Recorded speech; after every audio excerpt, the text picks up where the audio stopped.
Long time ago, a caveman picked up a rock and dropped it off a cliff to take out either an animal or another caveman. In that moment, he unknowingly made the first steps towards the idea of a space-based weapon platform meant to be an alternative to atomic weapons. While taking place in a different reality, Call of Duty Ghosts does have its ties to the real world in more than a handful of weapons and technologies. Since I personally enjoy Ghosts, as well as see things in games or movies and wonder if it's even close to reality, or why it might have been an idea in the first place, that's what my plan is to try and figure out. This video is going to be about the orbital weapon platforms from the campaign and multiplayer gameplay, ODIN, LOKI, and the KEM Kinetic Energy Missile. The main consensus is that while space-based weapons platforms are a concept, the tungsten rod kinetic weapon we see in Ghosts is not likely to exist in the real world for logistical and financial reasons, or that it won't be cost effective, as well as by the time we have it figured out and can make it, it'll be obsolete, so it's not worth doing. Having done some research for this video, I feel like it's not entirely a lost cause, but we'll get to that later. Just so everyone knows, I have no certifications or anything to say that I'm right. I'm just a socially awkward guy that enjoys games and gets obsessively into topics. So that being said, I could be wrong about a thing or two, or all of it. And if I'm wrong, I'm wrong. If you find something I'm wrong about, let me know, and if you can provide a link or something, I would genuinely appreciate it, because then I can actually look more into the topic and learn more. Anyways, in the campaign and multiplayer, ODIN, the Orbital Defense Initiative, is an orbital weapons platform that fires/drops a 20-foot long, 1-foot diameter size tungsten rod onto a target and destroys it. For this video as well, I'm going to be using drops as a form of firing, as that's what I try to keep focus on in the latter part when it comes to real world.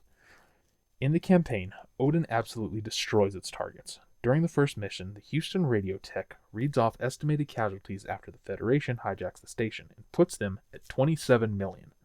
Also, spoiler alert, this game's 12 years old, but if you haven't played the campaign and actually like campaign stories like I do, definitely recommend playing this one. If you aren't sure and you're watching this at a time when it's not on sale, you can click the link in the description, watch my campaign playthrough. It's all in-game audio only, so you can watch it without hearing me speak. I know the game gets a lot of crap and hate I don't think was really deserved. Based on what I remember, the complaints for Call of Duty as a whole were at the time, and I think with the current state of Call of Duty in 2025, I definitely don't think it's a bad game, and it's totally worth it. Anyway, verbal side quest aside, let's move on.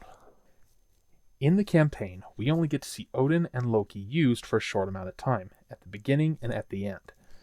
In the campaign, ODIN causes a lot of damage and creates a no man's land area on the southern border of the United States.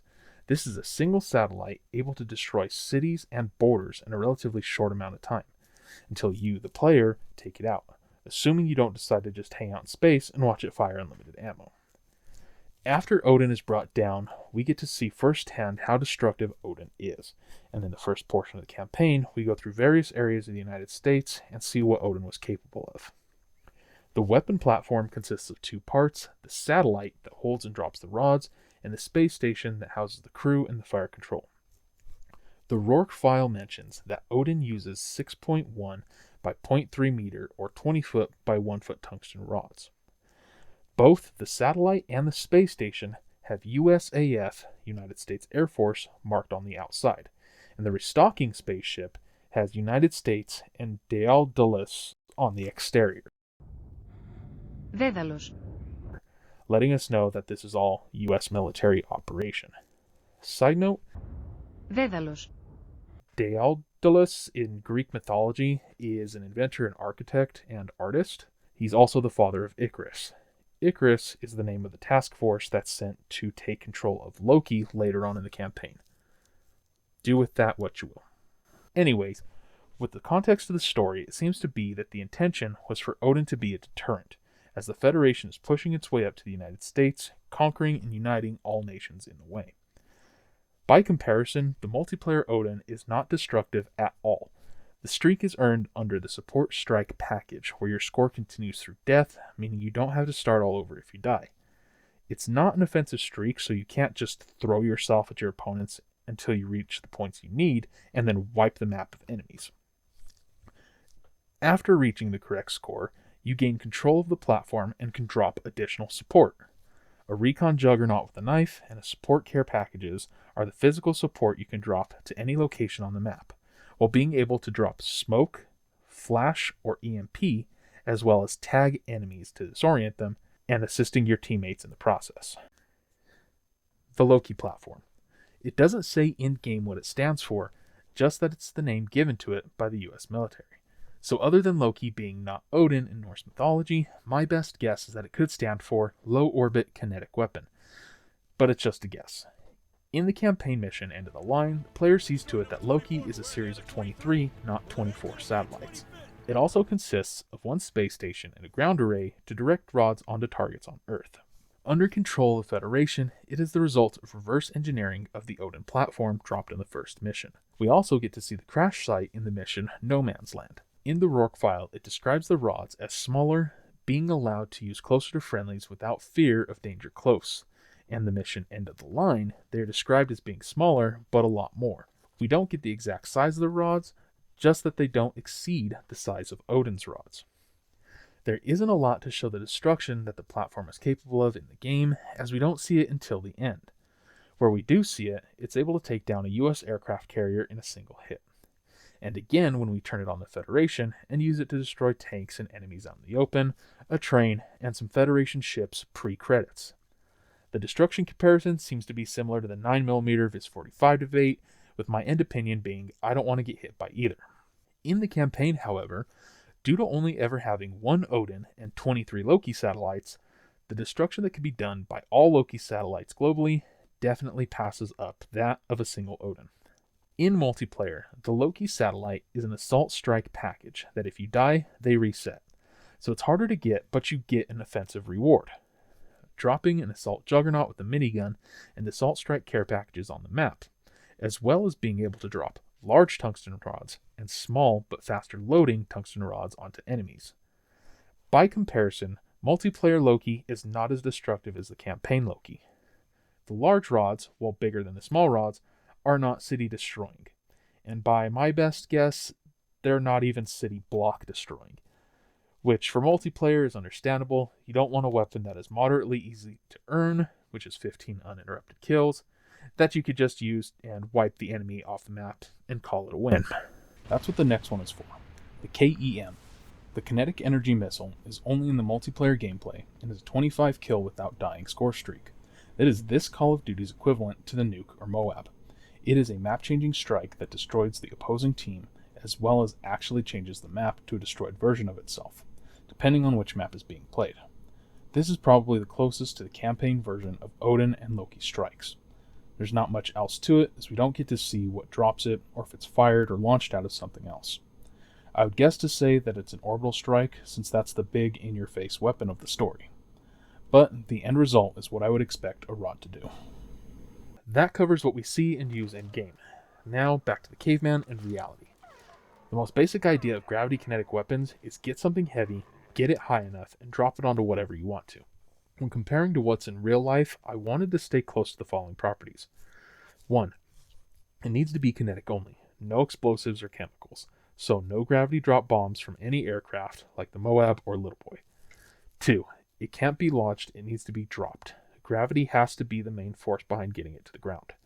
If the object can be propelled from the ground through the air and onto target, I don't consider it a stepping stone for this project, because if I did, it would mean counting just about every weapon. An arrow fired up and then allowed to come back down? Okay, then any firearm doing the same thing would also need to count. I don't want to include catapults, cannons, rockets, or missiles because they use the weight or energy of something else to get it to the target. This is where 3 comes in. 3. The drop needs to be able to be controlled or used at a specific time and target. Missiles and rockets basically are fired once you acquire a target, gets shot through the air, and then it reaches the target. Kinetic weapons dropped from planes do count because, while it does require some other form of energy to reach its height, it can be left up there until someone decides when and where to release them or to bring it back down. Researching this topic, you get to see where a lot of ideas in history kind of come from, and you get to see where some of them continue. You get to see where a lot of them die out, or where they get turned into something else, and you can just keep going and going on this side quest of information, and then it ends up looking like Skyrim when you turn all of your quests on at once. Back to Caveman. Really, no significant advancements to dropping a rock come about until deadfall traps show up, and most of the time they're used for hunting. Same idea, get something heavy, hold it up high enough, and then release it, and have gravity get the speed to take care of whatever triggered the trap. Moving on to medieval times, we have new advancements in weaponry. Trebuchets, crossbows, ballista, metal-forged weapons, people riding horseback, really advanced stuff. With all of this, when someone gets too close to the castle wall, it's easy to just have a peasant drop a rock on them and be done with it. I wasn't able to find specific examples in history. I probably just wasn't looking hard enough or in the right areas, but I'm sure some type of warrior culture or army used to use rock slides or boulders on mountains in combat. Same thing. Get something heavy, hold it up high enough, and then release it onto something below. Now let's get to where it actually starts to take shape and going the direction of more modern kinetic weaponry. World War I, firearms have entered the battle and have made some pretty good advancements, and they're global. Motorized vehicles, steel-armored boats, again, a lot of pretty advanced stuff. But most importantly to kinetic weapons, aircraft are now a thing. Before now, the highest you can get something heavy is the top of a mountain, but more realistically for combat, the top of a castle wall or a tree. Now, sky is the limit, and we can drop heavy things from even higher. Right before World War I, 1911-1912, Italy fought the Ottomans in the Italo-Turkish War. This is the first war using heavier than aircraft. We get the first introduction to flechettes. Carried up in a plane, a box of steel darts are carried over the battlefield and then allowed to drop over an area to make the enemy afraid of the sky.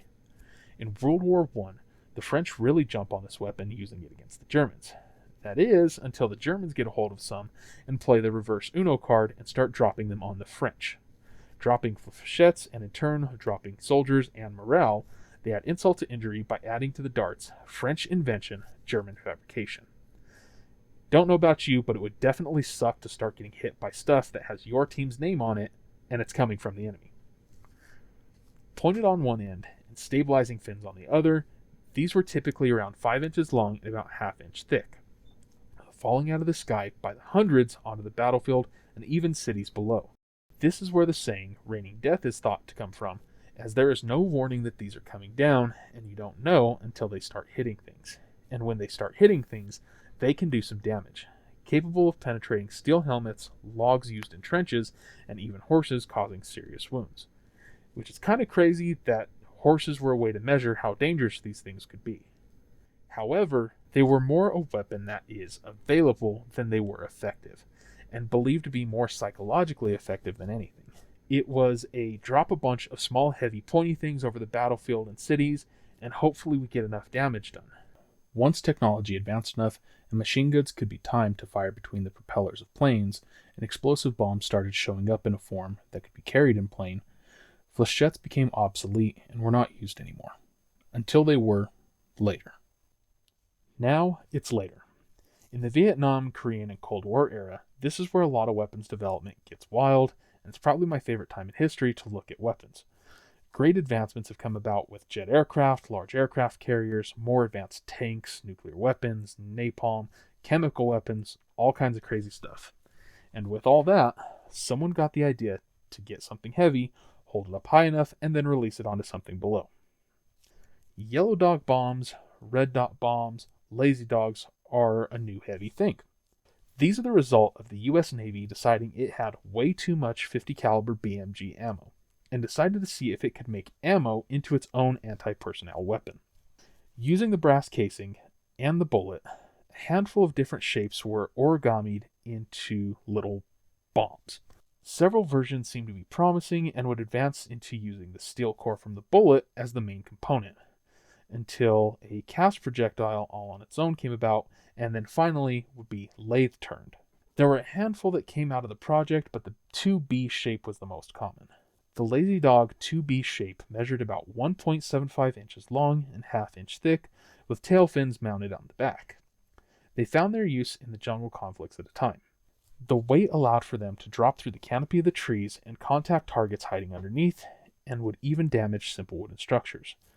When dropped out of ground-attacked aircraft, they could get enough energy to be equivalent to the 50 BMG that they came from, and penetrate up to 2 feet of packed sand. While this is using a plane diving and releasing a projectile to increase speed and in turn kinetic force, I still think it's valuable in the dropped kinetic weapon history. When dropped from Skyraider or helicopters, they could get the energy of a 45 or 30 carbine round. Eventually they figured they could pack a large canister full of these things and just dump a lot all at once. This became the Mark 44 cluster bomb, and once dropped, it would disperse around 10,000 lazy dogs all at once. With a large amount of flechettes being dropped in World War I and a large amount of lazy dogs dropped in Vietnam, both can still be found out in areas that were once their respective battlefields. Eventually, lazy dogs would become obsolete in favor of more conventional weapons, and again, putting another end to the use of dropped kinetic weapons. Now we get to the place and time we've all been looking for, and it's the Cold War. Around this time, again, Cold War weapon time, we get to see where Odin begins, or rather, Thor. Project Thor, which as much as I looked, couldn't actually find a Project Thor that specifically talked about space-based weapons. I found articles and other videos referencing it as Project Thor or Rods from God, but I haven't found any specific military research on it.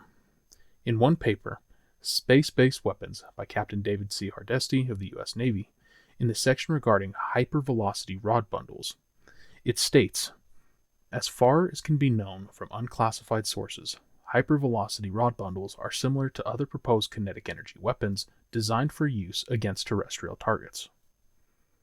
And what I take from that is that there are still classified sources, and the term terrestrial targets making me assume what he's referencing is something from not Earth, or at least not on it, as well as using the words similar to other proposed kinetic energy weapons. So there's a lot in there that's not said, and for me, it's all 100% assumption. And assumptions make something out of you and me. Now, Jerry Purnell worked on research for Boeing in the 1950s, as well as wrote science fiction. So eventually, he or someone in his research group had to have thought, with how technologically advanced warfare is becoming, we need to find what the next best weapon could be. And then with the power of the US military behind them, they came up with the next super weapon. We're going to take something really heavy and take it really high up, as high as we can get, like space high, and then we're going to drop it on something. I know that's not what happened, but this is what I thought about a lot in finding where this has come from and kind of the direction kinetic weapons are heading. And I'll explain later on, but I do think the rods from God could be possible. And while putting this together, I started thinking of Taylor from Black Ops 3 campaign, repeating the phrase train go boom, but instead it's heavy rock goes drop. The goal behind Project Thor, or Rods from God, or hypervelocity rod bundles, whichever you want to call it, was and is to create something similar to what we see in Call of Duty Ghosts. Let's get a space-based weapon platform that we can have at the ready to drop tungsten projectiles the size of telephone poles onto targets. This is where reality sets in and starts to mess with the possibility of what can happen. The benefits of being able to strike anywhere on the planet and have a short time from launch to strike, faster than that of ICBMs, while still having devastating results with no fallout, are pretty straightforward. With the launch or drop being practically unnoticed, as it takes place in space, having minimal IR launch signature makes it even more difficult to prepare for on the receiving end. Not to mention, even if you could get ready, there would still be the physical difficulties of stopping a solid tungsten object, moving faster and being harder and heavier than anything you could put in the way to slow it down, let alone stop it. And it seems like space-based weaponry, being legal or not, will likely be the next step in global combat. While space laws are a thing, when it comes to warfare, we unfortunately and realistically see they do not matter. And this is where most videos turn and talk about how it's all science fiction and won't happen. So I will too, because reality is often disappointing, but also like parents, being that it will crush your dreams and ideas. Using Brave AI search to get the cost per pound to get to space, because the actual numbers vary depending on who is doing what and what's included. Some include creating the rocket, the vehicle, some include the overhead, and I just wanted to get some kind of generic price per pound, which apparently isn't an easy question to answer. So from AI search, the cost per pound to launch payloads into space has significantly decreased over time. In 1969, the cost was around $18,500 per pound using Saturn V rocket for the Apollo missions. By 2020, the cost per pound had dropped to a range of $2,720 to $13,300 depending on the launch vehicle. More recently, SpaceX's Falcon 9 rocket offers a cost of approximately $1,200 per pound to reach low Earth orbit, though this price has increased to around $1,340 per pound due to inflation. Rocket Lab's Electron rocket charges around $10,000 per pound for payloads to Earth orbit. So with that, the math to send a single rod of 24,000 pounds to space ends up being around $444 million to get it to space in 1969. On the lowest end of $1,340 per pound, we get $32,160,000. On the higher end, we get $13,300 per pound. We get $319,200,000. And this doesn't count for the making of the rod, the platform, or anything else but getting the rod to space. No research, no other technologies, nothing. Just physical object to space. So if we pay that price and go through with everything that needs to be done to get there, what do we get out of it? When the math is done, the yield that comes from a single rod only comes to about 11 tons of TNT, which is about the same for the Moab, which, for comparison, only costs around $200,000 a piece, not including the logistics to get it anywhere or actually use it.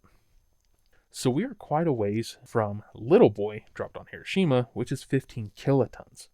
1 kiloton is 1,000 metric tons of TNT. So we're talking a lot of money for not a lot of result. And again, it ends up being much more cost effective to drop conventional bombs on whatever you want gone. Being passed up by ICBMs, cruise missiles, guided bombs, and more, we reach a point where before it's ever even created, it's obsolete. Just like the rest of the dropped kinetic weapons, with the exception of probably the first ones, they are behind in technology and discarded as soon as something better came along, which didn't take a lot of time. Until they weren't. This is where I think it may not be an entirely lost cause and could still happen. Hear me out. The idea of dropping something heavy on your enemy has been obsolete since medieval times. Yet several times in history, we see some version of it has shown up, and even in the presence of better or more effective technologies. After all, gunpowder showed up in the 9th century and reached Europe by the 13th century. For financial reasons, it's easy to say it's too expensive, but it's kind of not, relatively speaking. The approximate cost of the Manhattan Project in 1945 was $2 billion. When you adjust that to today, you get around $35 billion, depending on how the math is done. Not to mention that the plane to deliver the bombs cost about 50% more than the Manhattan Project itself. And as of 2024, the cost of modern ICBMs is around $140 billion. All this compared to $320 plus million just for the ride to space, using the high-end number from earlier, doesn't seem that bad. With advancements in the ability to get to space, as well as the maintenance of things in space, it's getting more and more cost-effective to get up to and be in space. Not to mention the possibility of using resources beyond our planet, but that's getting a little ahead of ourselves. So I don't think money is really an issue anymore. Well, yes, we could just drop a big nuke and call it a day, then maybe everyone else does the same. But if it isn't a nuke, then maybe everybody just minds their own business and looks the other way. After all, Russia just used an ICBM-like weapon, and not much changed in the world. As a side note, it is kind of interesting to compare the video of the re-entry of the Russian weapon and compare it to the video of using Loki from the game, and see how close it actually looks to real life. And even now, the idea of kinetic weapons is not over. It's still moving forward. With all our advancements in military technologies and entering the modern warfare, not that one, we once again have decided that dropping something heavy from high up is still a viable strategy. Concrete bombs have been developed and used in the 90s, and are still used today even being able to have them laser guided onto their target. A concrete bomb basically being a chunk of concrete shaped like a bomb with a computer attached to it. We've made it back to the caveman, except now he's in a fighter jet with a smart rock. But not those smart rocks. Even though it's considered a missile, we've gone from dropping a rock and hopefully hitting something to dropping kinetic projectiles into a moving vehicle without damaging the immediate surroundings. In 2022, an ISIS leader was taken out by a kinetic Hellfire missile with blades on it. Not to mention that there are several papers written and published by the US military that mention orbital kinetic weapon platforms as most recent as 2017. The paper, Space-Based Weapons by Captain David Hardesty, that I mentioned earlier, contained information as late as 2004. The U.S. Air Force Transformation Flight Plan has hypervelocity rod bundle listed in key programs/future weapon system concepts as long-term past 2015. I also think at some point we just go full America and build an orbital kinetic weapon platform just to say we did and just to say that we can. And that's about it. That's all I got. Here are a few worthwhile mentions of what kinetic weaponry has spawned so far, how it's still evolving and advancing, and while most of these have an external energy source, it still shows that kinetic energy weapons are very much evolving, and it's not just projectiles coming out of guns. And kind of what I was talking about earlier, it also shows just how projects die off or how some of them have continued and we use them today. We have beehive round, shotgun flechettes, sabo rounds, railguns. There's the $330 million Advanced Combat Rifle program. There's, of course, the Hellfire Katana missile, and even the amphibious rifle or underwater rifle that's used in the Call of Duty Ghosts game. Hopefully I'll get to that some point in the future, put it on my list of things to talk about, or I'll probably bundle it in later on because there's still more technology from Call of Duty Ghosts that I do want to talk about. Also, I'll be putting my links to sources that I used in the descriptions below, so check those out if you want to get some reading done. Again, if I'm wrong on something or I missed something, let me know, leave a link to it so I can get better and learn more about whatever the topic may be. Wanted to thank you for deciding to give me your attention. While we don't have it now, and don't know if we ever will, this has been the real-life history of Call of Duty Ghosts, ODIN, LOKI, and KEM platforms. And it's history that I believe will continue forward even in the face of lasers and energy weapons, because nothing beats mankind's desire to take something heavy, get it really high up, and drop it on something.